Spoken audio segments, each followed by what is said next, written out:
Good evening, everyone. Thank you so much for joining Big Ideas Night Criminal Justice Reform with Emily Bazelon, Brittany Barnett, and Shaka Senghor, moderated by Piper Kerman. We are so excited for tonight's conversation on a topic that is so important right now, criminal justice reform. During this evening's event, we will be utilizing the Q&A function at the bottom of your screen. If you have a question, please feel free to ask it here and Piper might just pull your question into the conversation. Please connect with other readers and guests using the chat function. We'd love to hear your thoughts, what you're reading, and how you're taking care of yourself during this difficult time. We just ask that everyone please stay respectful in the chat. Random House will also be providing the link to each of our panelists' books as well as resources in the chat. The event will be posted on YouTube, and we will send that link out to all guests in case you would like to rewatch or share with your friends and family. I am honored to introduce our moderator for this evening, Piper Kerman. Piper is the author of the memoir, Orange is the New Black, My Year in a Woman's Prison.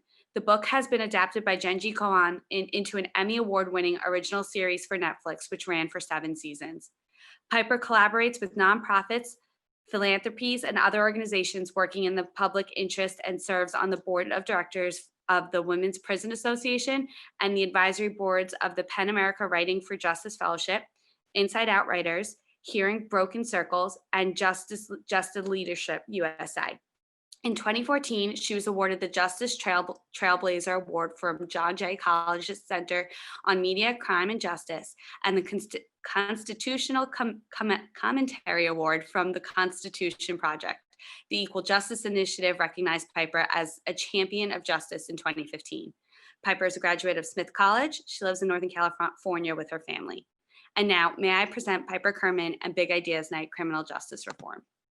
Hi there, everyone. Thank you so much to everyone who has tuned in and joined us in this evening, wherever you are in the world.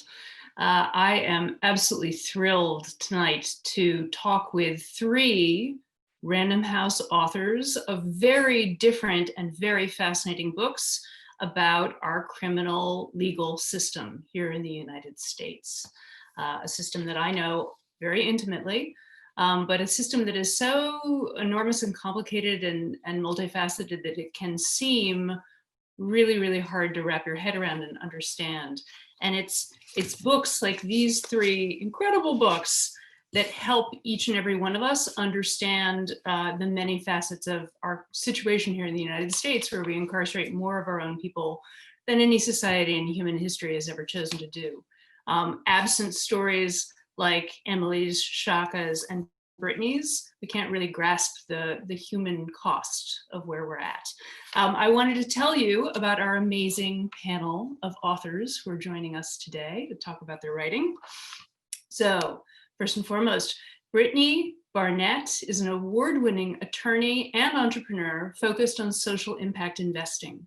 She is dedicated to transforming the criminal justice system and has won freedom for numerous clients serving life sentences for federal drug offenses, 7 of whom received executive clemency from President Barack Obama. Brittany has founded several nonprofits and social enterprises, such as the Buried Alive Project, Girls Embracing Mothers, 16 Capital Partners, and Milena Rain LLC. She has earned many honors, including being named one of America's most outstanding young lawyers by the American Bar Association. Emily Bazelon is a staff writer at the New York Times Magazine. She's the Truman Capote Fellow for Creative Writing and Law and a lecturer at Yale Law School. She is the author of the national bestseller, Sticks and Stones, Defeating the Culture of Bullying and Rediscovering the Power of Character and Empathy, and the New York Times bestseller, Charged, the New Movement to Transform American Prosecution and End Mass Incarceration. She's also a co-host of the Slate Political Gabfest, which is a popular weekly podcast. And before joining the Times Magazine, Emily was a writer and an editor at Slate, where she co-founded the women's section, XX. Shaka Senghor is the president of Shaka Senghor Incorporated. His memoir, Righting My Wrongs, Life, Death, and American Redemption in American Prison, debuted on the New York Times and the Washington Post bestseller lists. Shaka is a former MIT Media Lab Director's Fellow and a former fellow in the inaugural class of the W.K. Kellogg Foundation's Community Leadership Network. His 2014 TED Talk was featured in their Year in Ideas Roundup and has earned over 1.6 million views. Shaka is the recipient of numerous awards, including the 2016 NAACP Great Expectations Award. He was recently recognized by the Oprah Winfrey Network as a soul igniter in the inaugural class of the SuperSoul 100. Shaka has taught at the University of Michigan, and he shares his story of redemption around the world. So yeah, pretty incredible group of three and so much to talk about. These beautiful books are here on my desk. Here's Shaka's book, which is full of Post-its because I have taught it to incarcerated writers in state prisons where I teach. And here's Charged from Emily. And here I want to extend special congratulations to Brittany Barnett because she is, her book just came out at the beginning of September. And Charged, A Knock at Midnight, a story of hope, justice, and freedom. And Brittany, like me, you're a first-time author and a first-time memoirist. And so I wondered if maybe we could start out by talking to you first about what drove you to share the story that is contained within this, your very first book. And again, congratulations. It's very exciting. Thank you so much, Piper. I'm so excited to be here with everyone tonight.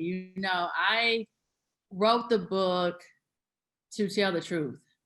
I wanted to tell the truth about racial inequality that bleeds through the criminal legal system. But most importantly, I wanted to tell the truth about the people that this country locks in human cages. Just being able to correct the false narratives about the people most impacted by the war on drugs and the propaganda war that followed it. I think that distorted depictions of Black life in the media and entertainment, including literature, help pave the way, for systemic injustice and policy. And growing up, my mother suffered from a crack cocaine addiction, and it ultimately led to my mother going to prison.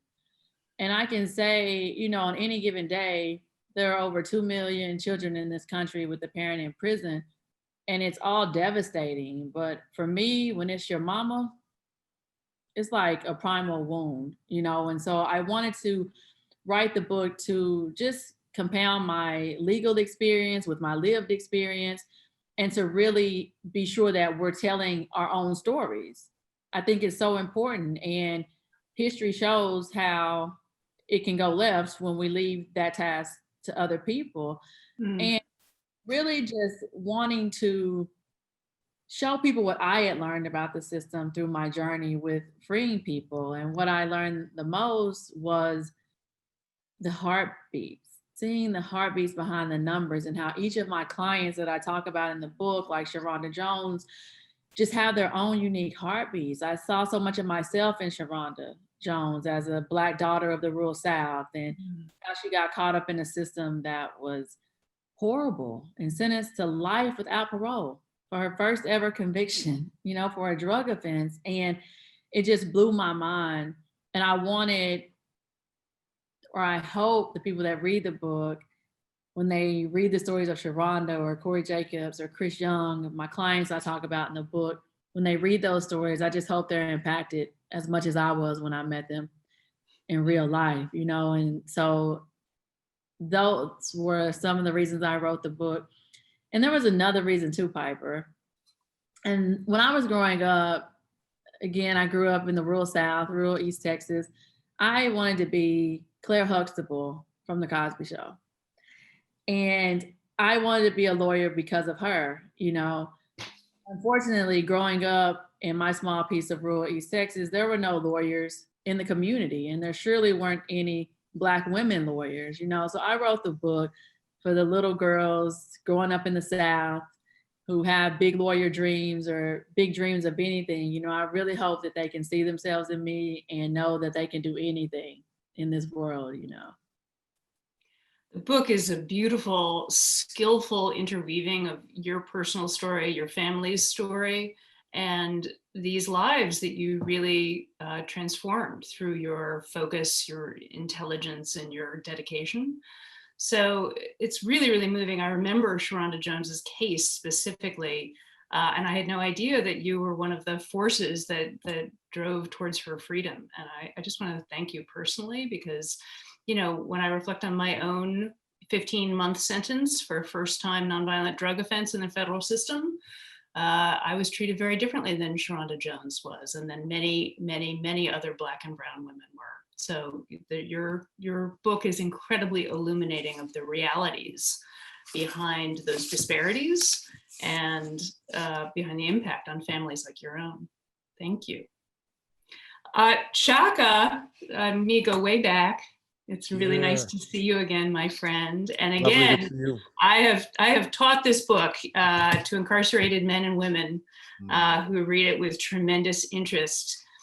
Shaka, you have written, Brittany is a first-time author. You have written many, many books. I think, was it 19 novels that you wrote while you were incarcerated?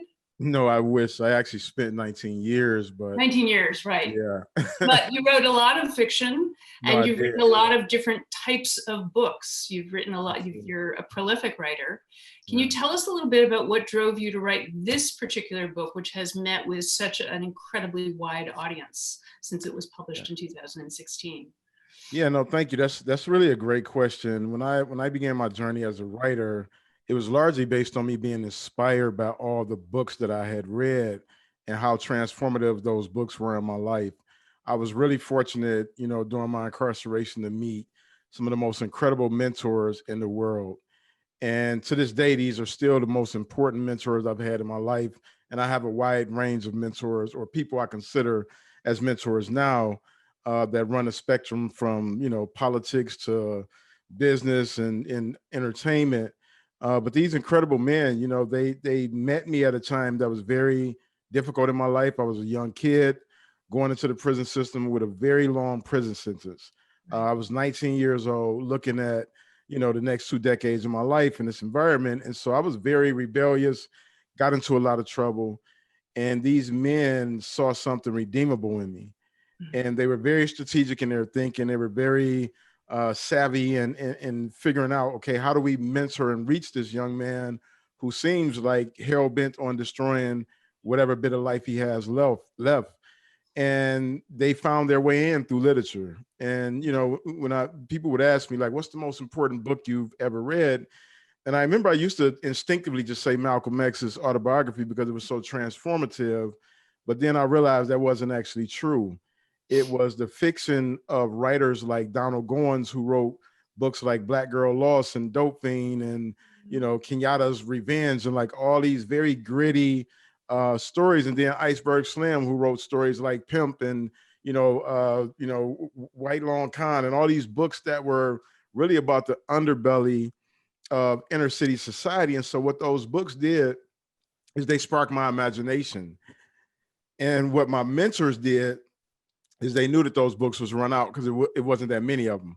And so once those books ran out, they was like, hey, how about reading this Malcolm X's or these other books? And so what happened with me was I realized that literature was a pathway to freedom, and that I knew I had a responsibility to work with young men and women in my community. And I was like, how can I reach them and inspire them the way that I had been inspired? And I knew that literature would be an integral part of that. So I started off with fiction because I felt like that would be a easier representation of the reality of the environment they came from. And so I wrote those books, and then, I was released from prison after 19 years. And I was selling those books out the trunk of my car, and then I would go speak at places. And I would always get this when I left the stage: you are so articulate for somebody who's been in prison. And it was something about those words that just scratched at my soul, kind of like, somebody clawing at a chalkboard. And I thought about it, and what it resonated with me was that to me implied that people in prison weren't articulate, they weren't literate, and they didn't have the ability to creatively express themselves. And I knew that was far from the truth. And so what it made me do is realize that there's a story that hasn't been told.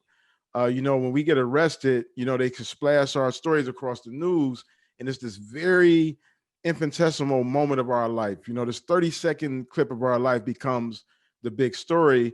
And I knew that I had a responsibility to tell the truth about what my experience was. I was an honor roll kid growing up in, working class, middle class Detroit with dreams of being a doctor. And things happen in my household that we don't often talk about in society. When we talk about adverse childhood experience, early, traumatic experiences, and how those shape behaviors. And then I was shot at the age of 17, had never got any treatment for that. And it wasn't until years later I realized that I was suffering from PTSD, and that many of the students that I was mentoring had those similar experiences. And so that inspired me to write Righting My Wrongs, because I really wanted people to understand that there was a child behind, this crime that I was convicted of. I was 19 at the time. And there was a child who had experienced, at that point, 15 years of abuse of every level and every magnitude. I mean, the level of trauma I've experienced in my life sometimes is shocking to me, even when I reflect back on it. But I wanted to be able to articulate that in a way to help people understand that people don't just wake up one day and say, "Hey, I'm going to throw my life away and end up in prison." There's typically a series of things that happen in a personal level, and then a series of structural and systemic breakdowns that has created this massive system that just swallows up people who come from marginalized and traumatized communities. My students love your book, and they view it, in the exact way you've characterized it, as something that is revealing of how a person can trace their own path and make sense by looking back and also starting to look forward. Absolutely. Thanks for that. Emily, I feel like I've been reading your writing for many, many years. You're one of the most noted legal journalists out there. And you have really covered, a wide spectrum of legal issues, including but not limited to the criminal system. What drove you to write Charged? Your second book. Your first book was about bullying, which is, of course, sort of violence and disorder in the community. But what, of all the things that and you know a lot about the system very broadly, what drove you to hone in on the subject matter of Charged? Thank you so much. I feel such appreciation and mutual fandom for all of you. It's really an honor to be here with you. So when I started working on Charge and thinking about it in the beginning, sort of the end of 2015 and the beginning of 2016, I felt frustrated as a journalist that these issues of really needing broad changes to the criminal justice reform, which all of you in your books speak to so eloquently. I feel like often when I'm talking to people reporting or just out in the world, there's some agreement on a need for change, some sense that the system is broken, but that the issues are not high enough on people's minds. So they don't tend to be necessarily what people vote on at the polls or what they bring to the attention of politicians, even though they're pressing. If you're not directly affected, I think, by our criminal justice system, sometimes it's easier to just ignore it because it's really uncomfortable to think about what's happening.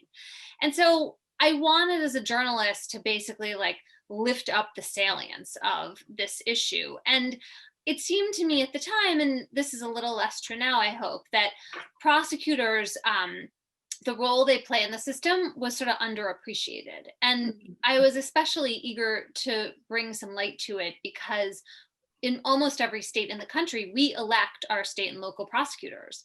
They're our representatives, the same way the governor and the mayor and the people in the legislature are.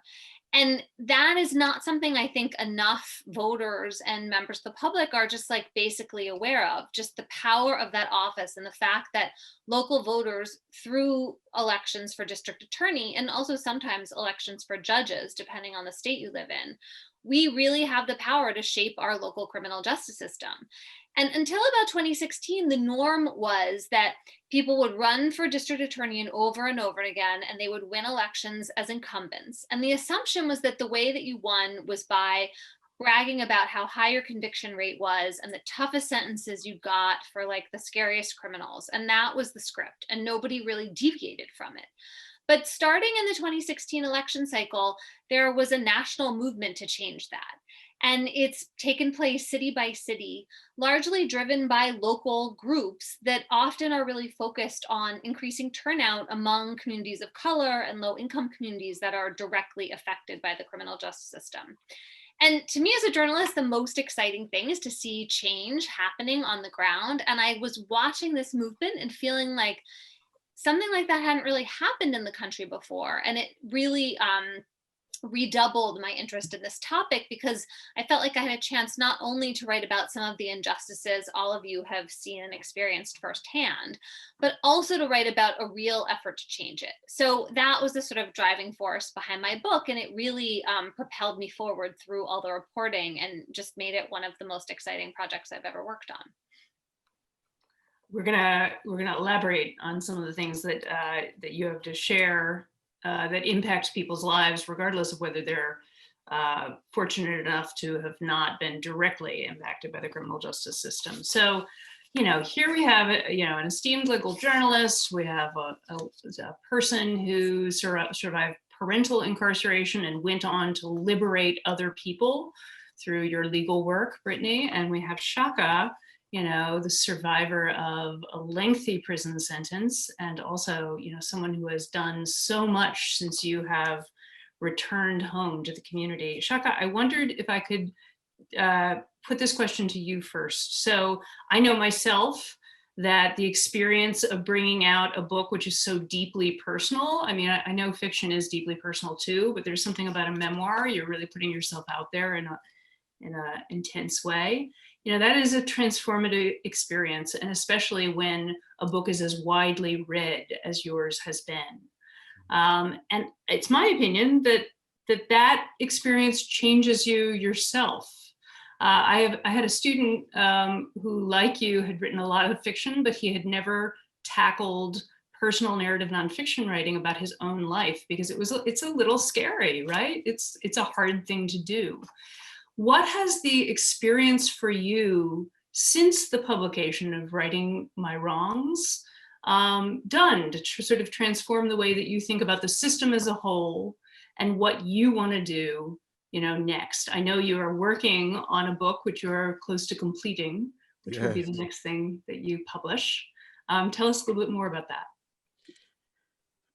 You know, when I began to Righting My Wrongs, one of the things I was nervous about was the instinct as a writer. Would that be restricted by my personal experiences and some of the triggers that were coming up when I was writing? And you know, my instinct, and it's always been that way, is always been to protect the people around me and protect the people that I love and I care about, even when they've done me harm. And so I was like, okay, how much of my story can I share? And I remember being in a classroom and I had a student, a mentee, and she would always be quiet in my writing group. And one day, you know, she called me to the side and she shared a story with me about something that was happening to her in her household. And her mother wouldn't believe her and actually blamed her for what was happening. And in that moment, I felt this great sense of responsibility to share all of my truths, because I knew that there were kids who didn't have a voice or who were afraid to use their voice. And so three of the things that I struggled with was, one, I had never really talked to anybody about being addicted to crack cocaine as a 14-year-old kid, because I didn't know how to process that experience other than through shame. I had never talked to anybody publicly about attempting to commit suicide at 16, because when you grow up in a community like I grew up in, it's frowned upon and seen as a weakness instead of the cry for help that it really was. And finally, the third thing that was really difficult was to talk about my mother being, you know, the woman who abused me and my dad who was complicit in that.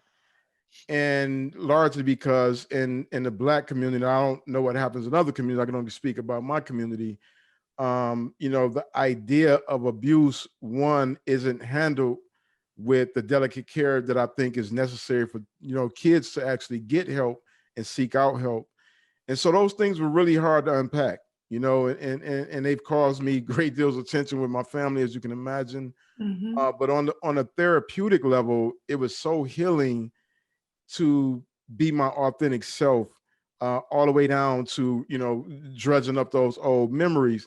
And what's happened in the time since it's published, and a lot of people don't know this, I originally self-published the book in 2013, and then it got picked up after a few years. But the stories and the letters and the inboxes and the messages for the last 4.5 years straight, I've not gone a day without somebody inboxing me or sending me a message telling me that those words have saved their life, has helped them, think about how they parent with their own kids, and think about, the healing that's necessary for their own childhood. And so it's been a phenomenal experience just to bear witness to that and to be a support for that. And I'm like the person that actually responds to pretty much most people in my DMs. And because my work is such a personal, relational work, and I'll wrap by saying this is the new book that I'm working on, I personally believe is some of my best writing. I am so inspired. I haven't been this inspired to write something. And it's different from righting my wrongs, because writing my wrongs, I needed to write that. I needed to tell that story. This is something that I want to tell because it's a series of letters to my sons. And I get a chance to express the depth of love that I have for being a dad, but also the depth of pain that I felt from being an absent dad to my older son. And I'm able to really talk through these letters to not just my biological sons, but the many sons of society who I've been fortunate to mentor and advise and, extract wisdom from and learn from. And I can tell you, it feels amazing. Like when I'm reading these letters back to myself, I'm like, it just feels beautiful because it's all love. It's the rawest sense of what it means to love. And specifically as a man, because, men, we are restricted to our, how our love manifests or how it's interpreted. And I want to shift that. I really believe that love is the greatest power that we have as human beings. And I believe it's our greatest strength when we actually really embrace it in an authentic way. And parenthood gives you that opportunity, and fatherhood doubles that opportunity because it's a very different parenting experience. Shaka, I was so struck in my 4 years that I spent teaching in a men's medium security prison at the incredible limitations that as a culture we place on men in terms of what's acceptable or unacceptable about men's expression of their emotions, their love, their vulnerability. And I think that all comes through in Righting My Wrongs. And it sounds like we have more of that to expect from the next book. So that's very exciting. Thank you so much. It doesn't matter whether you're talking about a memoir like Righting My Wrongs or whether you're talking about Charged. All books about the criminal legal system inevitably, are fraught with conflict and contain a lot of pain and trauma. And we often think about that in terms of the people who are clearly identified as survivors or victims of crime, but we also, see the flip side of that in stories like yours, Shaka's. Brittany, A Knock at Midnight is born out of your own, really intense and dramatic circumstances. And that's true of the things that you went through as the child of an incarcerated mom, but it's also true in terms of, the legal work that you chose to turn your professional attention to. You enjoyed so much professional success, but you ultimately chose to funnel your energy and training towards the incredibly fraught and challenging effort to gain clemencies and commutations for people who are serving exceptionally long and sometimes even life sentences. And that is some serious drama, which makes for a great story for sure. But also, you know, as I read the book and I imagined you going through all of these experiences and accomplishing so much at a really young age, I thought about what it must have been like for you to write this book, to like actually take the pause of reflection that a book demands. And I wondered, now that you're sort of, you know, fresh upon publication, you know, how that period of reflection that the book writing demanded makes you think or feel differently about those experiences than perhaps when you were going through them. Yeah, for sure. So I started my legal career, as you were talking about, as a corporate lawyer. And I loved it. I was doing mergers and acquisitions, but I would always have cases that I was working on pro bono, like Sharonda Jones's. And so I was literally moving $1 billion deals by day and working to save lives at night. And it just came to a point where I made the decision to resign from corporate law to truly follow my passion. And it was not, you know, an easy decision to leave behind financial security, but also to leave behind a trail that I love. Like I really wanted to blaze that trail, especially for other Black young girls coming up as lawyers, you know, and to be in those boardrooms.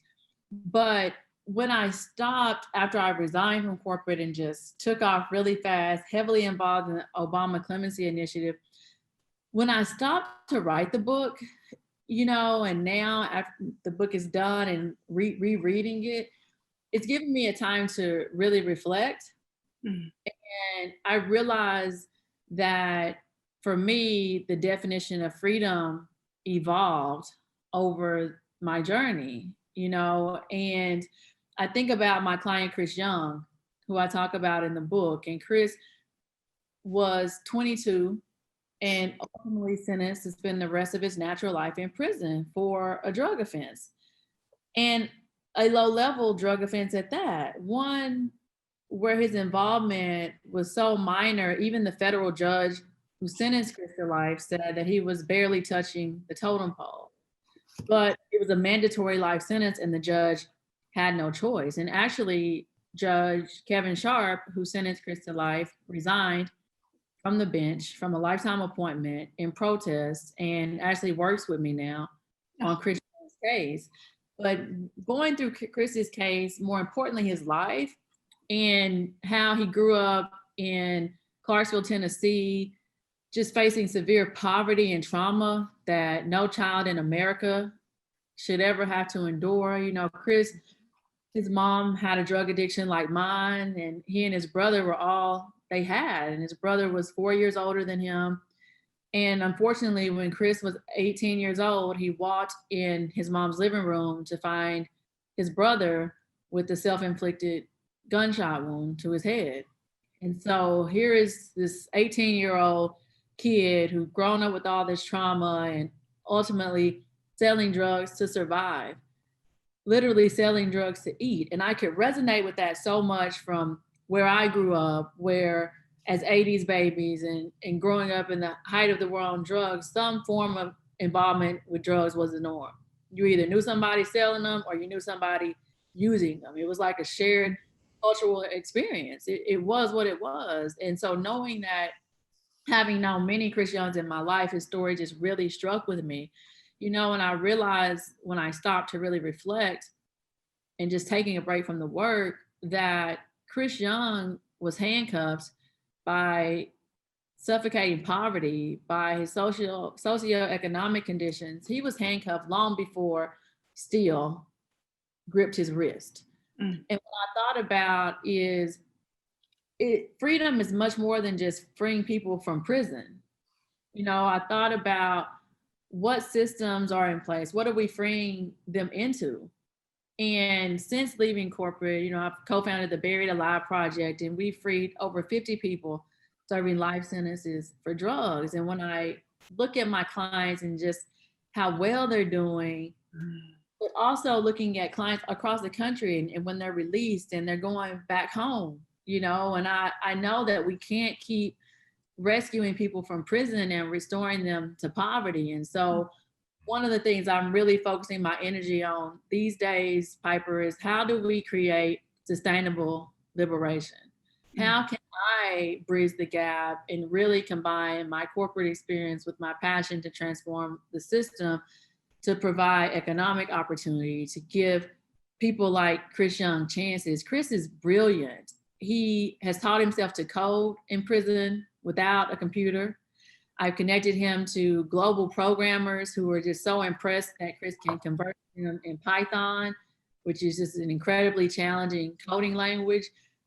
And I think about just all the Chris Youngs locked up, all of this untapped genius, and I just want to be able to focus my energies not only on getting people free through the Buried Alive Project, but just providing them with resources and opportunities that help them to thrive and not merely survive. And so through 16 Capital Partners that you mentioned, I made my first couple of investments, and one of them was actually in Sharonda Jones's food truck. Sharonda is an amazing cook. She had her own restaurant in Dallas before she went to prison. She loves to cook, and her dream was to have a food truck, and she was going to hire formerly incarcerated people from the halfway house. And, Sharonda has her truck. She's working on designing her logo and getting the inside all in compliance with the city of Dallas. And she's calling the name of her business is Fed Up. And it's a play on being in the feds, the federal system, being fed up with the system, and people truly having their bellies fed from her delicious food that I've tasted so many times, So for me, that time to stop and reflect as I wrote the book and after, I'm really, really wanting to take the work that I do to ensure that I'm fulfilling my highest and best use in the world. And that's to help create sustainable liberation.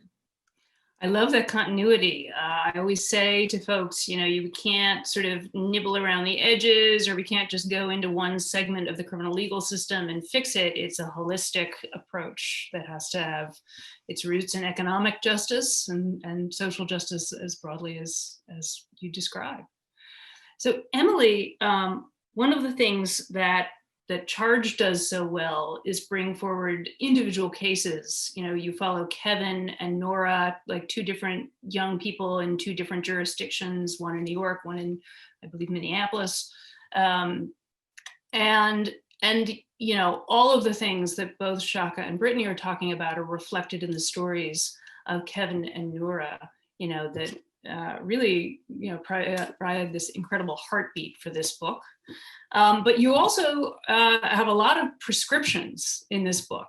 And, here we are, mercifully very close upon our election. And so, some of the things that you talk about in Charge relate to electoral politics.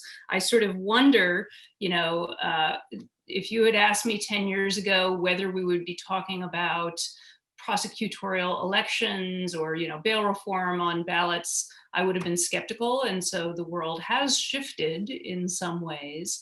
I wonder at this moment in time, what you think that voters should be having top of mind. And I also am going to reflect back to Brittany and Shaka around this. When we think about specific reforms that can remedy some of what we've heard, what we've talked about already, some of the hurt and the trauma that is lodging in the criminal justice system and is certainly not being healed or cured. Emily, what do we know? What can we reflect on out of Charged that everybody who's listening can take away and think about over the next 2 weeks and going forward? Well, all of you are so correct that the injustices of the system are embedded in all these other injustices, and the same people who suffer evictions and don't have access to great schools and are constricted by housing segregation are also impacted by the criminal justice system. So there are ways in which it's like a giant problem of American society. But sometimes it's useful to kind of focus in to be less overwhelmed. And I think that elections for district attorney are a way to do that. And so in the November election, there are some big cities with important DA's races on the ballot, including Los Angeles and Phoenix, Maricopa, Arizona, and then part of Atlanta. And so, these are places where the district attorney has power over millions of people, and his or her policies make a big difference on things like who has to post expensive bail in order to have a chance of freedom before trial, before you're convicted. And we know that, and this is obviously clear too from Brittany and Shaka's work, like we know that people who can't post bail are then at much more liable to plead guilty to the crimes they can commit. They're accused of, either whether they did it or not, because that's a way to just get out in the moment and maybe save your housing or your job or your kids. So that's one important vehicle for reform to watch. And another is just to shrink the whole footprint down. I mean, you said in the beginning, Piper, that we have more people incarcerated than any society ever. And so when you just think of the vastness of that and how unnecessary it is and the harm that it's doing in terms of ripping families and individuals and communities apart, that just is this big wound that we have to heal. And because our criminal justice policy to a large degree is local and state based, that means that we have to pay attention to those elections. There are really important things at stake, obviously, in the presidential campaign and in races for Senate and Congress, but really the power of the system lodges in state and local offices. And so it is worth looking at down ballot at those races in your community and evaluating your choices based on where people stand on these issues and just asking questions about it. Because just asking questions forces candidates to think about these questions. I mean, also top of mind for me in this moment of coronavirus is the fact that jails and prisons have been among the super spreading facilities in the country. And of course, that is because the virus comes in from outside. And the people who are trapped in those jails and prisons are at a lot of risk for this virus.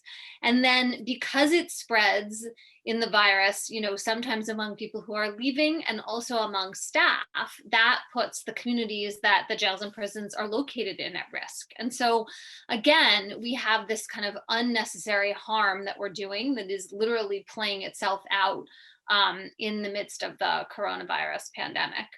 And then the third sort of specific thing I wanted to mention is a story in Florida that I watched and reported on for the New York Times, which is this effort to re-enfranchise people with former felony convictions, often from years ago. This was a big ballot initiative in 2018. Called Amendment 4, and it was a really big victory. More than 60% of people in Florida voted to re-enfranchise these folks who often call themselves returning citizens, which is a term I really like. And it was like very uplifting for the people who were going to be able to vote. And I think for a lot of other people in the state to feel like they were providing this second chance, this second effort at citizenship. And what happened instead was that the Republican governor and legislature basically have prevented many of the people who were re-enfranchised from actually voting by passing a law that requires them to pay off all their outstanding fees and fines, even though the state often has no idea how much people owe and won't help them figure it out. And so they've literally created this kind of Kafkaesque catch-22 that is preventing people from voting, and that a federal appeals court dominated by conservative judges then upheld this law recently, really shutting the door on so many people being able to register to vote or vote in November. And so I sort of hate to tell that story because it was supposed to be a hopeful story, and at the moment it feels like a kind of dashed hope. And it just goes to show that sometimes it is a long road to reform, and it takes a lot of steps, and it can feel like one step forward and two steps back. But the people who are leading that fight, who I take my cues from as a journalist, because they're the ones really doing the work. They are doing the best they can now to raise money so that people can pay off these outstanding fines and fees and register to vote. So that's another kind of unfolding chapter that I'm watching closely. Thank you for bringing up Florida. You know, that effort around Amendment 4 and the reinstallment of the franchise of eligibility for voting was really led by formerly incarcerated people, Yeah. Including but not limited to Desmond Meade.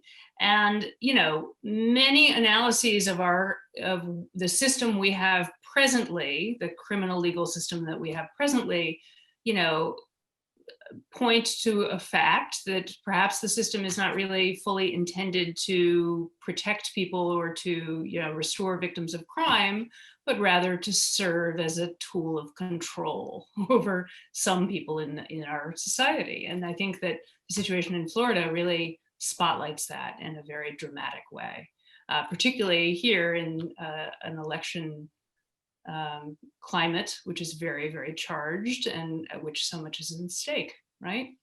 So we're getting a lot of questions specifically about reform efforts. So I'm going to turn that question. So, you know, Emily, thank you for highlighting, you know, the need to vote in prosecutorial elections, those down ballot elections, and there's also judicial elections and sheriff's elections that we can include, right? And so I'm gonna turn this, we're getting a lot of questions in and I wanna make sure that we get to some of those questions, but I'm gonna pose this question, same question to Brittany and then to Shaka. Amanda is asking what you see as the most effective ways for the average citizen to demand justice reform and to make that change. So, you know, obviously Emily's flagged some of them, but Brittany, what would your advice be to Amanda and to the other folks who are watching? You know, I would have to piggyback off of what Emily was saying. Vote, vote early, vote, vote, vote. The people elect members of Congress and state legislators that put these laws into place. We have people serving life sentences today for these drug offenses that I talk about in the book under yesterday's drug laws. And so as a lawyer and lawyers, we're forced to work within the bounds of laws that are outside the bounds of moral consciousness. It's frustrating, it's aggravating, it's preventing freedom and liberation for people. And the way to change that is to change the laws.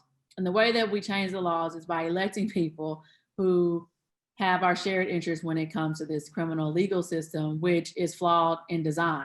You know, that point is beyond legitimate debate right now. And so being able to vote and knowing what is on the ballot, you know, marijuana legalization, for example, is on the ballot in several states.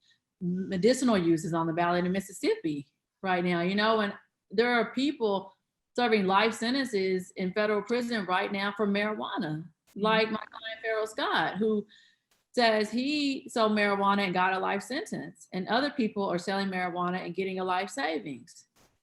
And what sense does that make? And for us to be able to really change things, I know it sounds so mundane right now because we are in such a charged election season, but voting is imperative. It is truly imperative.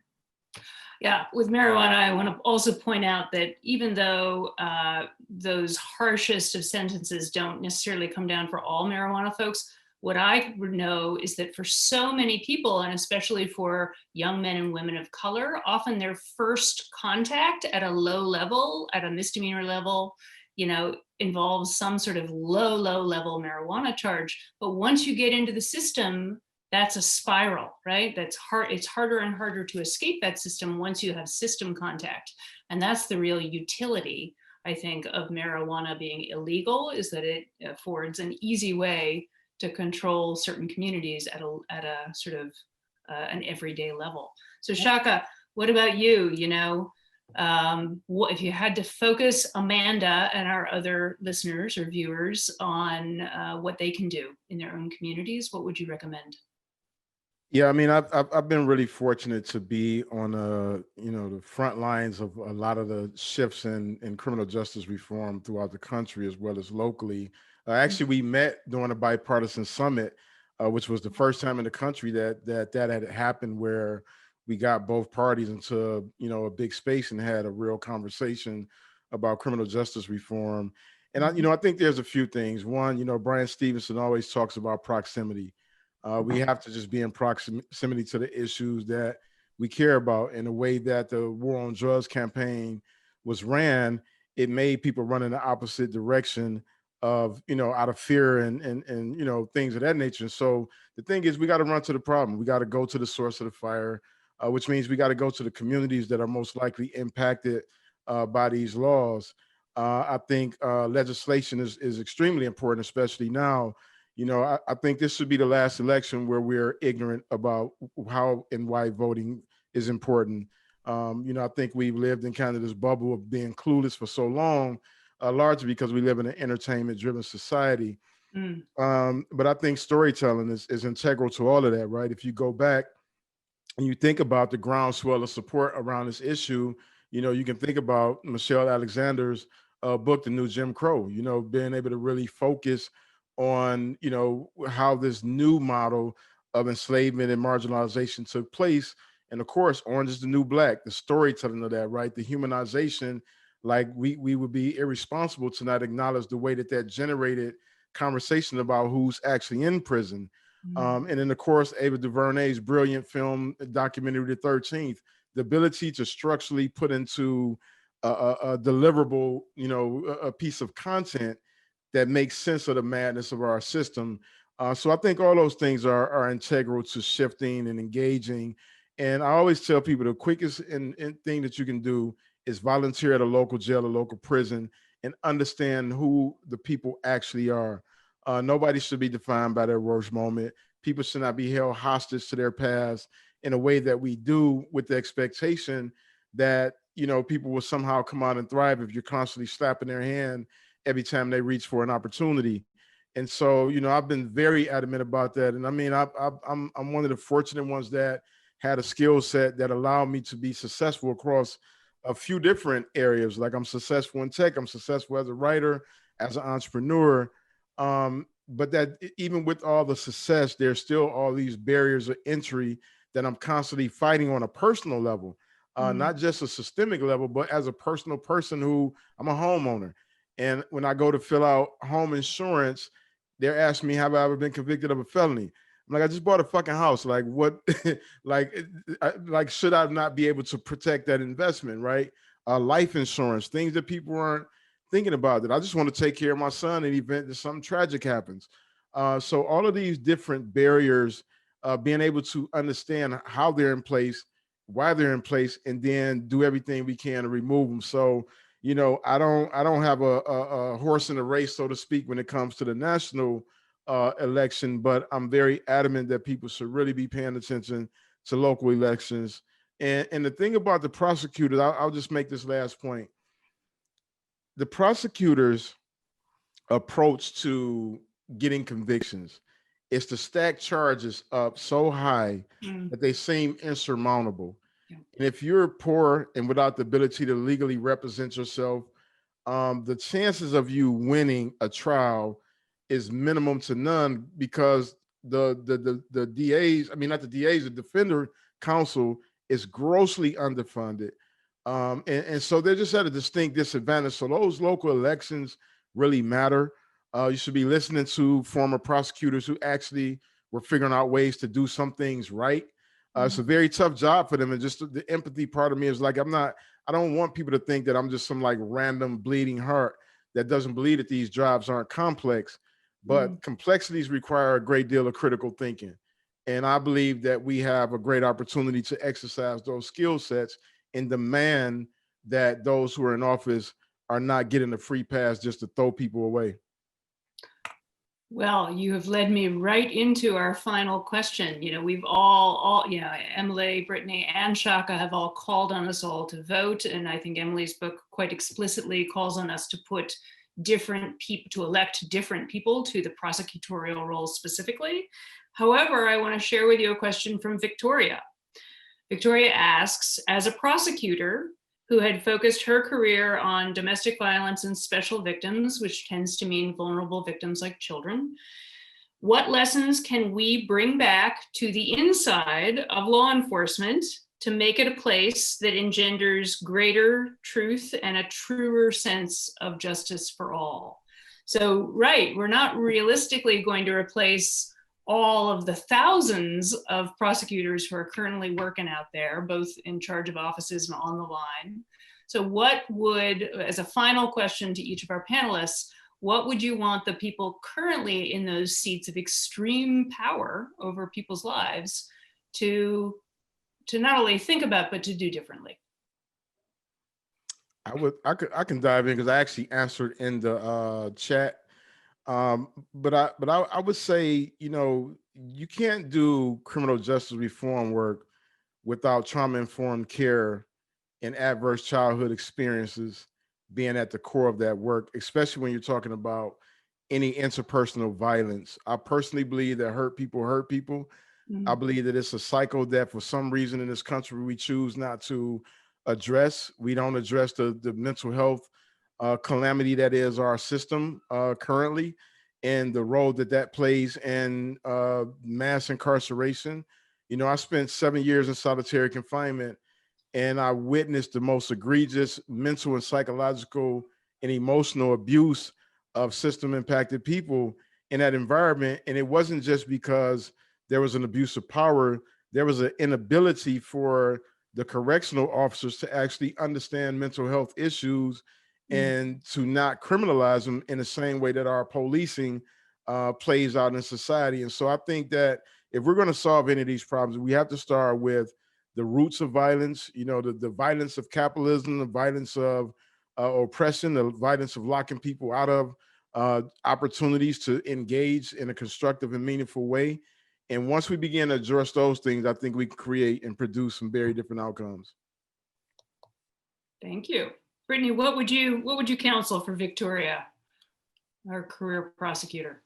I would totally piggyback on what Shaka is saying. The adverse childhood experiences, you know, are crucial in acknowledging, and to be able to acknowledge those, we have to see people as people. We have to see the heartbeats. I'm so big on seeing each individual person for who they are, you know, and I think that the human element is critical, it's necessary, but it's often the most ignored, even though it's so necessary to drive impactful change within this legal system. And so seeing people as people, I think, is very necessary. Okay, Emily? You know, I think that you just you have to make sure not to kind of grow cold-hearted, right? Like when you're surrounded by people who are in trouble, and it's hard to have empathy for all those different people and to actually open your heart to them and see them as individuals. And so I think often the repeat players in the system kind of numb themselves and stop having real hope, because it's easier to just go through the motions than it is to really think about the fact that people's lives are at stake. And I think you have to hang on to a sense of urgency, and a sense that so many people will take a second chance and actually make good on it and run with it. And then you have to fight against the parts of the system that are pushing against that all the time. One of my favorite people to talk to in this vein is a social worker who's a character in my book, named Maxine Kreingold, who works with young people in Brooklyn who've been charged with carrying a gun. And when I started this reporting for my book, I remember one of the first things he said to me was like, "You're really going to write a whole book about this? Like, you know, the people think of these kids as like throwaway kids." And that was so alarming and upsetting to me, the idea that anyone would think of any child or young person that way. But I realized that Maxim's whole job was to never, ever think that way, and to think of each of these kids as someone who, with the right help and tools, could overcome their circumstances, could just move on with their lives. And so I really took that as my cue in this reporting, was to kind of hang on to that idea. And I think in some ways, if you're a reporter and you're diving into a few people's lives, it can be easier to do that than if you're a judge or a lawyer or anyone else, a probation officer, someone who's dealing with lots and lots of people. And so I recognize that challenge, but I think it's absolutely crucial. I thank each of you for those words of wisdom. I guess I would simply say to Victoria and to everybody who's listening and who's joined us, and sadly, I mean, I could talk to the three of you all night, but I appreciate that question from Victoria. And I guess what I would hope is that every single prosecutor, every single police officer, every single judge, every system player who exercises a lot of power might start every day with, with this maybe taped on their bathroom mirror, that retribution is not the same thing as justice. And that pursuing justice is actually a much more challenging and difficult effort than exercising retribution, but that is actually what we need. And that's what, victims need and survivors of harm need, is justice and not simply retribution. So I thank each and every one of you who joined us this evening for this discussion. Again, these 3 books are just wonderful. Brittany Barnett's A Knock at Midnight, Shaka Senghor's Righting My Wrongs, and Emily Bazelon's Charged. If you haven't read these books, they're fantastic, and I encourage you to get them. And I just want to echo all of our panelists and ask each and every one of you who is eligible to vote in this election to get out there and vote if you haven't voted already, and be a justice voter. Right. I want to flag also that there's a fantastic resource section at the back of Charged, and that both Shaka and Brittany have web presence, which puts out a lot of resources in addition to the wonderful contents of the books. So thank you all for your generosity with your incredible stories and all of that you've learned that has informed these incredible titles. And thank you to Random House for having us. And thank you to Shout out to Random House. Random House get all the love. Oh, sorry, Penguin Random House. I always forget. Penguin. in our imprint Convergent. But thank you, Brittany. I love you. I love you, Piper. Emily, I'm just getting to know you, but I'm growing to love you already. So all right, good. Then it was all worth it just for that. Brittany, congratulations. Welcome to the world of publishing, and thanks so much for giving us an excuse to make this happen. Thank you. Wonderful, wonderful. I'm not sure if the fine folks from Random House have a final word for y'all or not, but if they don't, then I'm going to thank everyone who joined us and wish you all a lovely evening, and stay healthy and stay safe in these tricky times.